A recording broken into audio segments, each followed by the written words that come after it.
मटियारी ज़िले जी union council फ़कीरनू होथियाणी में काज़ियाबाद colony के रहवासियुनि जी कंहिं सार न लधी। सवे रहवासी परेशानियुनि में मुब्तला थी विया। इन हवाले से वधीक तफ़सील ॾियण लाइ असां सां लाइन ते मौजूद है मटियारी मां CN न्यूज़ टो रिपोर्टर फिदा हुसैन सोलंकी। जी फिदा हुसैन, छा तफ़सील आहिनि?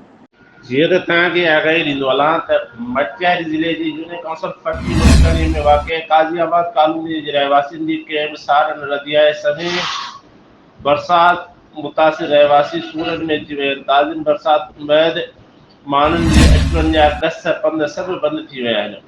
हर तरफ़ सिर्फ़ु पाणी पाणी नज़र अचणु लॻो आहे। माण्हुनि जो घरनि मां ॿाहिरि निकिरण बि मसइलो बणियल आहे।